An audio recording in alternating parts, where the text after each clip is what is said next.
Well, it's Mother's Day today. ఈరోజు మాతృ దినోత్సవం కదా, తల్లుల దినోత్సవం కదా. So, happy Mother's Day in the name of the Father, the Son and the Holy Spirit. తండ్రి కుమార పరిశుద్ధాత్మ నామంలో తల్లులైన వారందరికీ తల్లుల దినపు శుభాకాంక్షలు తెలియజేస్తూ ఉన్నాను. I'd like to put a scripture on the screen. Okay, here we are. This is from the book of Isaiah. యెషయా గ్రంథం నుంచి ఒక వాక్య భాగాన్ని మీకు అందరికీ చదివి వినిపించాలని నేను కోరుకుంటున్నాను. Chapter 66 and verse 13. మరి 66వ అధ్యాయము 13వ వచనం అండి. It reads, "As a mother comforts her child or son, so will I comfort you, and you will be comfort over Jerusalem." అక్కడ రాయబడిన సంగతి ఏంటంటే, ఒకని తల్లి వానిని ఆదరించినట్లు నేను మిమ్మును ఆదరిస్తాను, మీరు యెరూషలేములోనే ఆదరింపబడతారు అని రాయబడి ఉంటుంది. Nobody can comfort like a mother. ఒక తల్లిలాగా ఎవరు కూడా ఆదరణ ఇవ్వలేరు. For some reason they have a special ability. మరి కారణాలు ఏమైనా కానీ మరి వారికి ఒక ప్రత్యేక సామర్థ్యము మరి ఉంటుంది. To calm a child. Yes, మరి ఏడుస్తున్న పిల్లల్ని ఆపాలంటే తల్లి తప్ప ఇంకెవరున్నారండి? To make them feel safe in their arms. మరి వారి చేతుల్లోకి వచ్చినప్పుడు వేడి పాపేస్తారు, సురక్షితంగా ఉంటారు. And when that child is in that mother's arm, మరి చేతుల్లో తల్లి ఒడిలో ఉన్నప్పుడు అన్నట్టుగా, there is no other place that child wants to be. మరి తల్లి చేతుల్లోకి వచ్చిన తర్వాత ఇంకెవ్వరి దగ్గరికి వెళ్ళడానికి కూడా ఆ పిల్లవాడు ఇష్టపడాడు కదా. Sometimes even when the father wants to take the child doesn't want to come. తండ్రే వచ్చి పిలిచినప్పటికీ ఆ పిల్లాడు వెళ్ళాడు, తల్లి దగ్గర ఉన్న ఆ యొక్క సంరక్షణ బట్టి అన్నట్టుగా. Our first child, our son Ashley, was born and he was a colic child. Some of you might know that term. Colic means he cries very often. Okay. So పిల్లరా, మరి పాస్టర్ గారి అబ్బాయి కూడా చిన్న పిల్లాడు ఉన్నప్పుడు మీలో కొంతమందికి తెలుసు, వారు ఎక్కువగా ఏడుస్తూ ఉండేవాడు చిన్నప్పుడు అన్నట్టుగా. And he used to suddenly start bawling and never stop. So మరి అకస్మాత్తుగా ఆ ఏడుపు అందుకునేవాడు, ఇంకా అప్పుడే ఆపేవాడు కాదు అన్నట్టుగా ఉండేది పరిస్థితి. And my wife used to hold him this way, that way, every way, trying to calm him down. మరి ఆ అబ్బాయిని తీసుకుని మేరీ మేడం గారు అటు చేసి ఇటు చేసి ఆడిచ్చి ఇది చేసి మొత్తానికి అతన్ని కుదుటపరిచేది అన్నట్టుగా. And when he calms down, it's so beautiful to see him just safe in the arms of my wife. మరి అతడు ఆ ఏడుపు ఆపిన తర్వాత ఆ తల్లి ఒడిలో ప్రశాంతంగా ఉండటం చూస్తే ఎంతో అద్భుతంగా ఉండేది. God promises us, దేవుడు మనకు వాగ్దానం చేస్తున్నాడండి, He will comfort us like a mother. ఒక తల్లిలాగా నేను మిమ్మల్ని ఆదరిస్తానని ప్రభు చెప్తున్నారు. Like the song that was just sung, మరి ఇప్పుడే పిల్లలు చక్కని పాట పాడి వినిపించారు కదా. He calms us in our storms. మరి మన యొక్క ప్రళయ సమయాలలో ఆయన ప్రశాంతతను తీసుకుని వచ్చే దేవుడు. Protects us in our difficulties. మన కష్ట సమయాలలో మనకు భద్రతనిచ్చే దేవుడు. We are the safest in the hands of God. దేవుని యొక్క హస్తాలలో మనం ఎంతో భద్రంగా ఉన్నాము.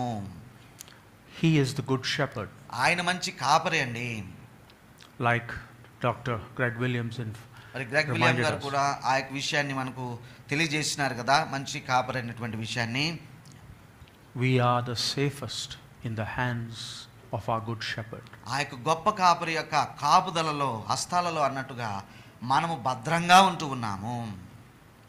So happy Mother's Day. కాబట్టి మీ తల్లులందరికీ మాతృ దినోత్సవ శుభాకాంక్షలు నేను మరోసారి తెలియజేస్తూ ఉన్నాను. We are into the fourth Sunday after the resurrection. పునరుత్థాన పండుగ తర్వాత 4వ ఆదివారంలో మనం ఉన్నామండి. And all of us know that the resurrection is the most important belief we have as Christians. క్రైస్తవులుగా క్రీస్తు పునరుత్థానం అనేటువంటిది ఒక మంచి బలీయమైన అంశము అనేటువంటిది మనందరికీ తెలుసు. The Bible states that this is on which our faith stands. మరి బైబిల్ ఇంకెలా చెప్తూ ఉన్నది, మనందరి విశ్వాసము క్రీస్తు పునరుత్థానం మీద ఆధారపడి ఉన్నదని కూడా సెలవిస్తూ ఉన్నది. The scripture that was just read to us, and thank you Mrs. Esther to read us. సోదరి చదివారు కదా ఎస్తేర్ గారు, వారికి వందనాలు. మరి చక్కని చదువుకున్న వాక్య భాగంలో అన్నట్టుగా But if it is preached that Christ has been raised from the dead, how can some of you say that there is no resurrection of the dead? క్రీస్తు మృతుల్లో నుండి లేపబడి ఉన్నాడని ప్రకటింపబడుచుండగా మీలో కొందరు మృతుల పునరుత్థానం లేదని ఎట్లు చెప్పుచున్నారు? If there is no resurrection of the dead, and then not even Christ has been raised. పునరుత్థానం లేదని ఎట్లా చెప్తున్నారు? పునరుత్థానం లేదని చెప్తే మృతుల పునరుత్థానం లేని ఎడల యేసుక్రీస్తు కూడా లేపబడి ఉండలేదు కదా. There was a false teaching going on in the church at Corinth. మరి కొరింథీ సంఘంలో ఒకనొక మరి అబద్ధపు బోధ అక్కడ ప్రచారం పొందుతూ ఉన్నది. All those who died will have no life again, no resurrection. మరి వాళ్ళు అంటున్నారు కదా, ఇక ఒకసారి మరణిస్తే ఇక అంతటితో జీవితం అయిపోయింది, పునరుత్థానం లేదు అన్నట్టుగా మాట్లాడుతున్నారు. And because of that false teaching, మరి ఆ యొక్క అబద్ధ ప్రచారమును బట్టి it was affecting a crucial doctrine of our faith. మరి మన యొక్క విశ్వాసమునకు పట్టుగమ్మ లాంటి ఒక ముఖ్యమైన విషయాన్ని ఈ బోధ అది మరి వమ్ము చేస్తుంది, అబద్ధపు బోధ. If there is no resurrection of the dead, then Christ himself has not been raised. కాబట్టి మృతుల పునరుత్థానం లేదా, అట్లయితే ప్రభువైన యేసుక్రీస్తు కూడా లేపబడి ఉండలేదు కదా అన్నట్టుగా అవుతుంది. If Christ has not been raised, మరి ఒకవేళ క్రీస్తే గనుక మృతుల్లో నుండి పునరుత్థానుడై లేవకపోయినట్లయితే, notice what the apostle says in 1 Corinthians 15. మరి యొక్క 15వ అధ్యాయంలో చదవబడిన వాక్య భాగంలో అపోస్తలుడైన పౌలు చెప్పుచున్న మాటలు ఒకసారి గమనిద్దాము. Verse 14 says, and if Christ has not been raised, మరి క్రీస్తు లేపబడి ఉండని ఎడల our preaching is useless and so is your faith. మరి మేము చేయు ప్రచారము వ్యర్థమైపోతుంది, అలాగే మీరు పెట్టుకున్న విశ్వాసం కూడా వ్యర్థమే. More than that, we are then found to be false witnesses about God. మరి అంత మాత్రమే కాదు, మేము క్రీస్తు విషయమై అబద్ధ సాక్షులుగా ఆగపడుచు ఉంటాము. If there is no resurrection of the dead, మరి మృతుల పునరుత్థానం అనేది లేకపోయినట్లయితే, then Christ has not been raised. మరి క్రీస్తు కూడా మృతుల్లోంచి లేపబడనట్టే కదా. If Christ is not resurrected, మరి ఒకవేళ క్రీస్తు లేపబడి ఉండకపోయినట్లయితే my preaching is useless. మరి మేము చేసే వాక్య ప్రకటన అంతా కూడా అది వ్యర్థమైపోతుంది. Our faith is useless. అలాగే విశ్వాసం కూడా అది మరి ఏమీ కానట్టుగా అయిపోతుంది. We pastors have become false witnesses. మరి సేవకులు, కాపర్లు అనేటువంటి వారు, పాస్టర్లు అనేటువంటి వారు చేసే సువార్త అంతా కూడా అబద్ధపు ప్రచారం అయిపోతూ ఉంటుంది. We are liars. మరి మేము అబద్ధికులు అయిపోతాము.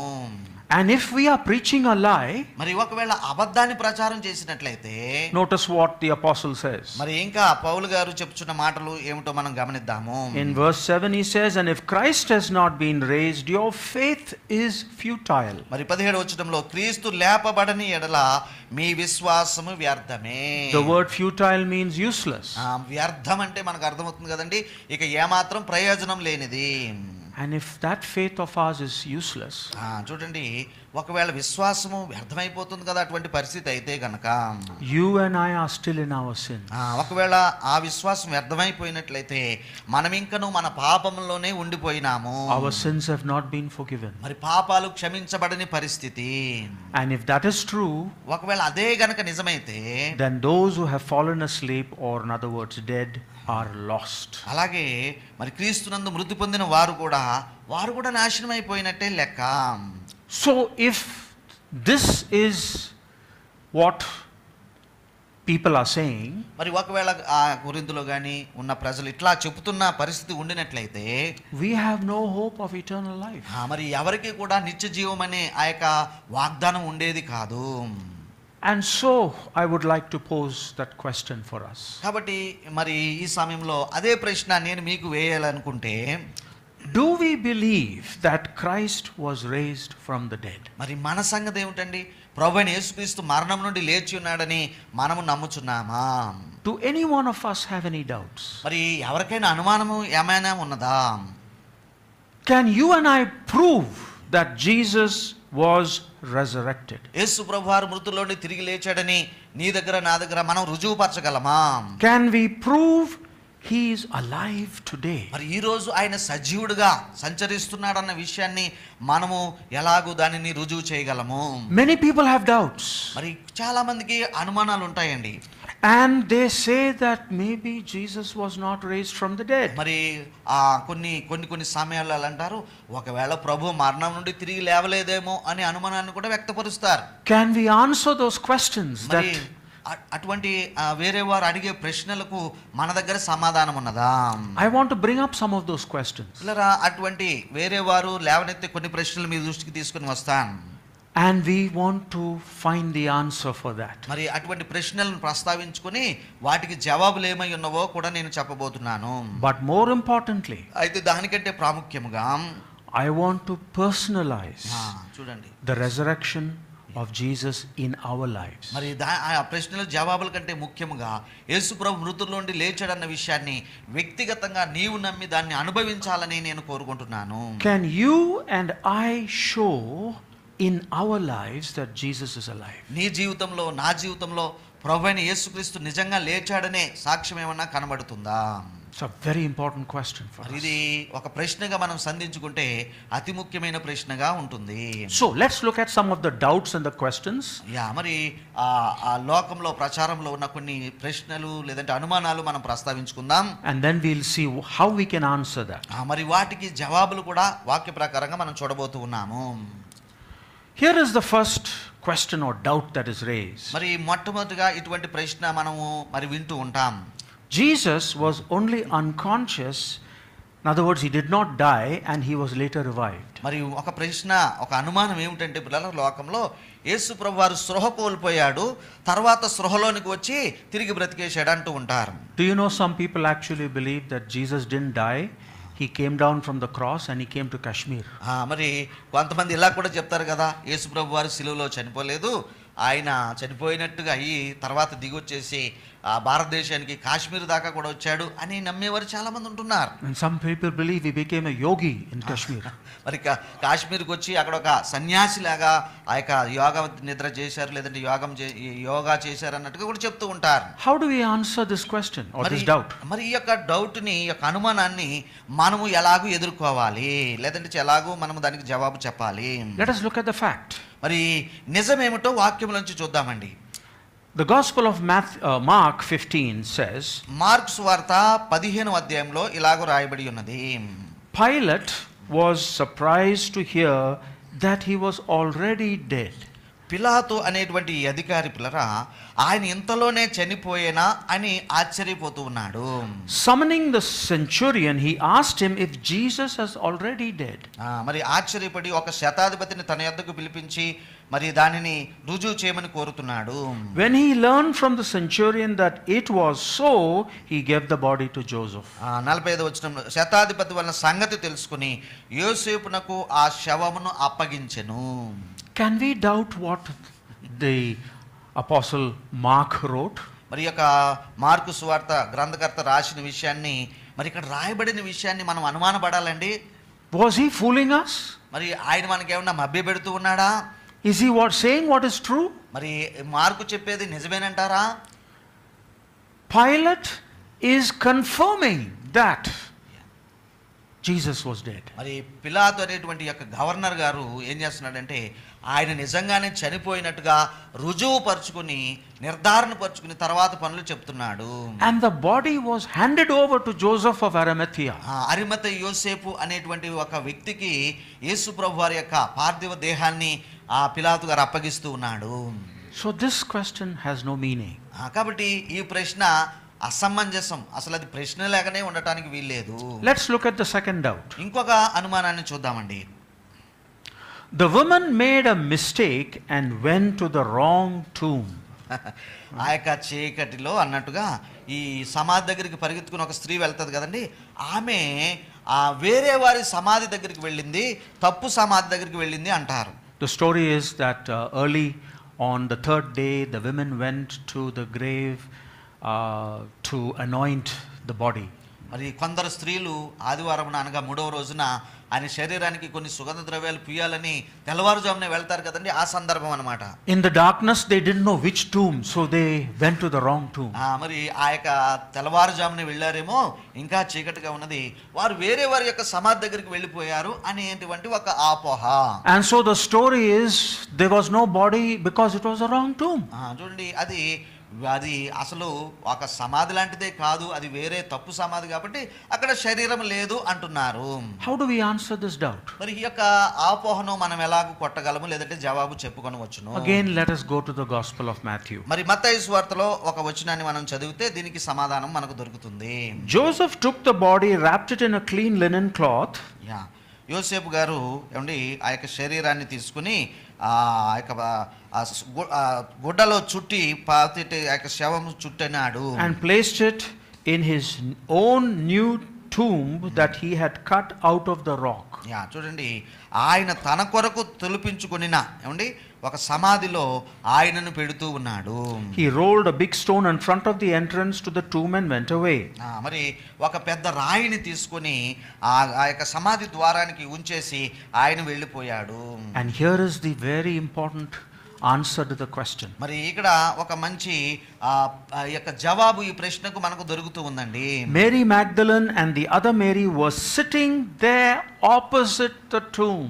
మరి మగ్దలేని మరియయు వేరొక మరియయు వారు ఇది యొక్క సంగతి అంతా చూస్తూ అక్కడ ఎదురుగా చూస్తూ నిల్చుకొని ఉన్నారు. So first it was the tomb of Joseph of Arimathea. మరి నిజానికి ఇది యోసేపు అరిమథియ యొక్క సమాధిగా ఉంటూ ఉన్నది. So how can you forget which tomb? It belongs to a particular person. మరి తప్పుడు సమాధికి వెళ్ళారని ఎలాగంటారు? ఆ సమాధి అరిమథియ యోసేపుకు సంబంధించిందని 27:59 మనం చూస్తున్నాం కదా. And the two ladies who went the early morning were watching Jesus being put into the tomb. కాబట్టి తాను రాత్రితో తొలిపించుకున్న కొత్త సమాధిలో దానిని ఉంచి ఏమంటే అలాగే మగ్దలేని మరియు వేరొక మరియు అక్కడనే సమాధికి ఎదురుగా కూర్చుండి ఉండిరి. Can they mistake the tomb? మరి సమాధి చేసిన రోజున ఆ సమాధి ముందరే కూర్చుని వచ్చారు, వెళ్ళి మరో రోజున వెళ్ళి దానిని తప్పిపోగలరా అన్నట్టుగా. Were they still sleeping when they were walking? మరి వాళ్ళు ఆ ప్రయాణం చేస్తూ నిద్రమత్తుతో నిద్రకళ్ళతో నిద్రిస్తూనే నడుస్తున్నారా అన్నట్టుగా అనిపిస్తూ ఉంటుంది. So this is also a lame doubt. కాబట్టి ఇది కుంటి సాకండి, ఇది అసలు ఎన్నిక చేయలేనటువంటి ఒక ప్రశ్న. Let's look at the third doubt. మూడవ విషయాన్ని చూద్దాము. The grave robbers stole the body. అప్పటి రోజుల్లో సమాధులు తొలుచుకుని దొంగిలించేవారని, అట్లాంటి వారు ఈ శవాన్ని పట్టుకుపోయారని ఒక అపోహ. If you remember, the religious leaders, the Jewish leaders told Pilate they may come and rob the body. మరి ఆ యొక్క శాస్త్రులు పరిసయ్యులు లాంటి వారు పిలాతు దగ్గరకు వచ్చి ఎవరైనా ఆయన శవాన్ని ఎత్తుకొని పోయి ఆయన ఏదో చేశాడని చెప్తారు కాబట్టి నువ్వు భద్రత పెంచు అంటారు కదా. ఆ సందర్భాన్ని గుర్తు చేసుకోండి. How do we answer this question? మరి ఈ యొక్క ప్రశ్నకు మన దగ్గర ప్రతిస్పందన ఏముంది? లేఖనాధారం ఏమున్నది ఇది తప్పని నిరూపించడానికి? Because the religious leader already warned Pilate somebody is going to rob the body. మరి ఎందుకంటే మత నాయకులు, యోధ సంబంధ మత నాయకులు పిలాతునికి ముందే అడిగారు, ఎవరో ఒకరు వచ్చి ఆయనను ఎత్తుకొని పోతారు, జాగ్రత్త సుమా. Let us see what Matthew tells us. మరి మత్తయి సువార్తలోనే దానికి సమాధానం ఉంది, అది కూడా మనం చూద్దాము. Take a guard in Matthew 27. మరి 27వ అధ్యాయము మత్తయి సువార్త. Pilate answered, go make the tomb as secure as you know how. చూడండి, ఆయన అంటున్నాడు, అందుకు పిలాతు కావలి వారు ఉన్నారు కదా, మీరు వెళ్ళి 65వ వచనంలో మీరు వెళ్ళి మీ చేతనైనంత మట్టుకు సమాధిని భద్రం చేసుకోండి. So they went and made the tomb secure by putting a seal on the stone and posting a guard. 66 వారు వెళ్ళి కావలి వారిని కూడా ఉంచుకొని రాతికి ముద్ర వేసి సమాధిని భద్రము చేశారు. First of all, a big stone was placed. ఆ యొక్క సమాధి ద్వారానికి ఒక పెద్ద రాయి అడ్డుగా అది పెట్టబడి ఉన్నది. Then the seal of the governor was put on the stone. మరి ఆ యొక్క అధికారి యొక్క ఆ యొక్క ముద్ర ఆ యొక్క సమాధికి వేయబడింది. On top of it a guard was sitting there. మరి దానికంటే ముఖ్యంగా ఒక కావలి వారిని వారు ఏర్పాటు చేసుకుని అక్కడ పెట్టినారు. Now which robber can rob the body? చూడండి, ఇంత భద్రం చేయబడిన వారి సమాధిలో నుండి శవాన్ని ఎవరు దొంగిలించగలరో చెప్పండి. So this also falls flat. కాబట్టి ఇది కూడా ఏమండి మరి అసమంజసంగా అబద్ధంగా చెప్పబడిన అపోహ. Now the fourth one and the final one. మరి ఇంకొక ఉన్నదండి, ఇంకొక అనుమానం కూడా లోకంలో ప్రచారం ఉన్నది, అది కూడా చూద్దాం. The disciples somehow stole the body. మరి ఇక్కడ ఈ ఆపోహ ఏమిటంటే శిష్యులే వచ్చి ఆయనను ఎత్తుకొని పోయారు అనేటువంటి ఆపోహ. Because they wanted to start some religion in the name of Jesus and they came and stole the body. కాబట్టి ఈ శిష్యులు ఏం చేస్తున్నారంటే ఈయన పేరు మీద ఒక మతాన్ని స్థాపించాలనుకున్నారు కాబట్టి వారే వచ్చి ఆ శవాన్ని ఎత్తుకొని పోయి మరి ఏదేదో చేశారనేటువంటి ఒక ఆపోహ ఇది. Now if the disciples stole the body but wanted to start a religion, మరి ఒకవేళ వారు అనుకున్నట్టుగానే ఈ శిష్యులు ఆ శవమును దొంగిలించి ఒక మతాన్ని స్థాపించాలన్న ఉద్దేశం వారికే గనుక ఉండినట్లయితే how stupid they could be to start a religion in the name of a dead body. మరి శవాన్ని పట్టుకొని ఇంకొక మత వ్యవస్థను స్థాపించటమా, అది ఎంత బుద్ధిహీనమైన పని అండి. Will they risk their lives for a lie? మరి ఒక అబద్ధం కొరకు వారు ప్రాణాలే పోగొట్టుకోగలిగినంత ధైర్యం చేస్తారా? Will they start a religion on something which is false and fake? మరి అబద్ధమును అసంబద్ధమును అయినటువంటి ఒక విషయాన్ని పట్టుకుని ఒక మరి మత వ్యవస్థను స్థాపించడానికి మరి అంత బుద్ధిహీనులా వీరు అన్నట్టుగా. They preach Jesus was resurrected. అయితే పిల్లలు ఈ శిష్యులందరూ చెప్పింది ఏమిటంటే పునరుత్థానుడైన యేసు ప్రభువును గురించి మాత్రమే వీరు ప్రకటించారు. They believed so strongly in it that they were willing to die. మరి యేసు ప్రభు తిరిగి లేచాడు అని చెప్పే క్రమాన్ని వారు ఎంతగా నమ్మారంటే అవసరమైతే వారు ప్రాణాలు ఇవ్వడానికి కూడా వారు సిద్ధపడిపోయారు కదా. Do you and I know what happened to the disciples? మరి శిష్యులకు యేసు ప్రభు పునరుత్థానుడయ్యారని సాక్ష్యం ఇచ్చినందుకు వారికి ఏ గతి పట్టిందో మీకు ఎరకే అని నేను అనుకుంటున్నాను, మీకు తెలుసని నేను అనుకుంటున్నాను. Peter the chief apostle was crucified. శిష్యులందరిలో వయసువాడు పెద్దగా ఉండినటువంటి పేతురు ఆయనను సిలువ వేశారండి. James the apostle was beheaded. మరి ఒక యాకోబు ఆయన శిరస్ఛేదన చేయబడింది, తలకాయ నరికివేయబడింది. The other James was stoned and beaten to death. మరి శిష్యుల్లో ఉన్న ఇంకొక యాకోబు అనే వ్యక్తి ఆయన రాళ్ల చేత కొట్టారు, మరి చనిపోయేటంత వరకు రాళ్ల చేత కొట్టి చంపివేశారు. Jude the apostle was beaten and hacked by an axe. మరి అలాగే యోధా అనేటువంటి ఈ శిష్యుడు పిల్లరా అతన్ని కూడా రాళ్లతో కొట్టారు, వంటి గొడ్డలతో ఆయన పీక నరికి వేశారు. Philip was crucified. మరి ఫిలిప్ అనేటువంటి శిష్యుడు అతన్ని కూడా సిలువ వేసి చంపినారు. Thomas was speared to death. మరి తోమా అనేటువంటి ఆ శిష్యుడు పిల్లరా బల్లెముతో పొడవబడినాడు, చంపివేయబడ్డాడు. The same Thomas we believe who died near Chennai.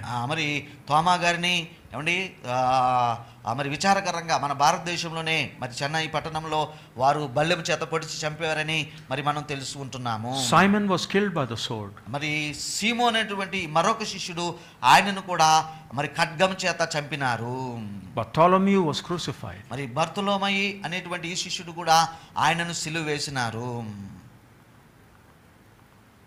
Andrew was nailed to a cross in the form of an X.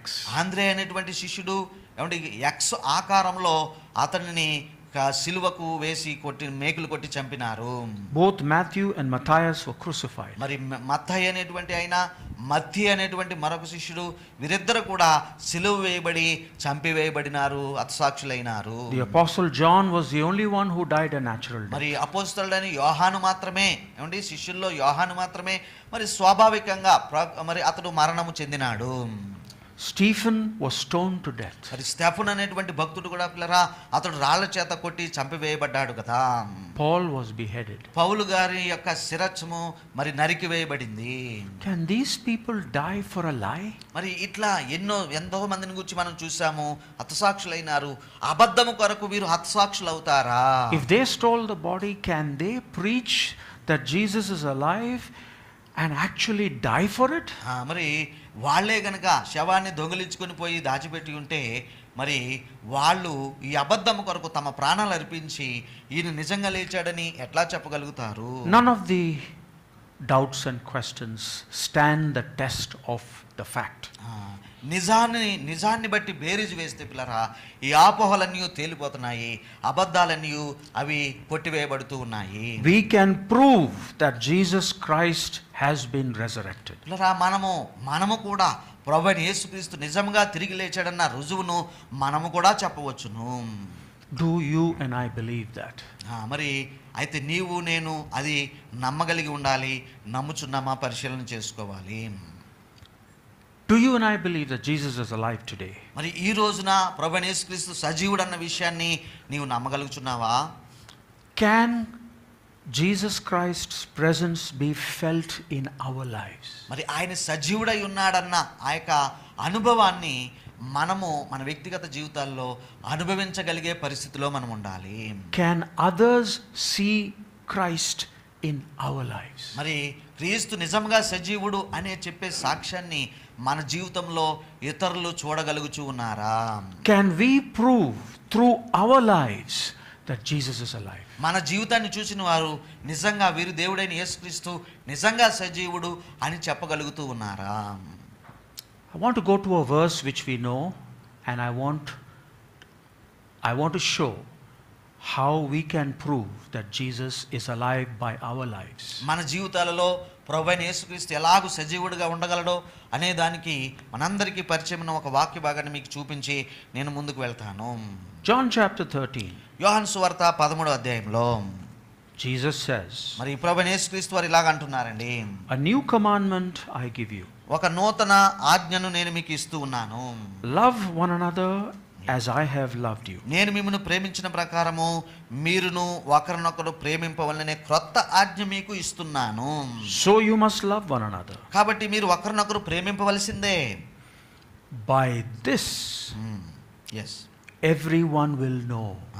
మీరు ఒకని ఎడల ఒకడు ప్రేమ గలవారైన ఎడల దీన్ని బట్టి మీరు నా శిష్యులని అందరూ తెలుసుకుంటారు. That you are my disciples. మీరు నా శిష్యులని మరి అందరూ కూడా తెలుసుకుంటారు. This is a new commandment. ఇది ఒక నూతన ఆజ్ఞ అండి. What is new about it? మరి ఇందులో ఉన్న నూతనమైనది విషయం ఏమిటి? It is the way we must love. చూడండి, మనము ప్రేమించే విధానమే ఇందులో కొత్తది. You must love as I, Jesus, have loved. నేను ప్రేమించిన ప్రకారము మీరు కూడా ఇతరులను ప్రేమించాలి అని ప్రభు చెప్పుచున్న మాటలు. And it is a command. మరి అది ఒక ఆజ్ఞాపూర్వకంగా ఇవ్వబడిందండి. It is not a suggestion. మరి సలహాగా ఇవ్వబడలేదు, ఇష్టమైతే చేయని చెప్పబడలేదు. He didn't say you may or may not keep it. నీకు సాధ్యమైతే, నీకు ఇష్టమైతే ఇతరులను ప్రేమించు, నాకులాగా ప్రేమించు అని చిన్నగా అది చెప్పబడలేదు, సలహాగా ఇవ్వబడలేదు. It is a command to obey. మరి అది ఒక విధిగా లోబడవలసిన, పాటించవలసిన ఒక ఆజ్ఞ ఉన్నది. If we obey this command, ఒకవేళ మనము మరి త్యాగపూర్వకంగా ఈ యొక్క ఆజ్ఞను పాటించినట్లయితే, love is in us. మరి ఆ ప్రేమను మనలో నింపుకున్నట్లయితే మనము ప్రేమ కలిగిన వారమవుతున్నాము. If love is in us, మరి ఆ ప్రేమను మనము నింపుకున్న వారమై కలిగిన వారమై ఉండినప్పుడు Jesus is in us. మరి ప్రభువైన యేసుక్రీస్తు మనలో ఉన్నట్టు లెక్క. If Jesus is in us, ఒకవేళ ఆ ప్రభువే మనలో మనలో ఉన్నట్లయితే Jesus is alive. మరి ప్రభువైన యేసుక్రీస్తు సజీవుడని రుజువుపరచబడుతూ ఉన్నది. Every time we love, కాబట్టి ప్రతిసారి కూడా మనం వేరే వారికి ప్రేమను పంచినప్పుడు అండి, we show that we believe in a living Jesus. మరి మనం ఇతరులకు ప్రేమను చూపించిన ప్రతి క్షణములో లేదంటే ప్రతి పరిస్థితిలో కూడా ప్రభువైన యేసుక్రీస్తు సజీవుడై ఉన్నాడని మన జీవితంలో సాక్ష్యం ఇస్తున్నాము. This is Maximilian Kolbe.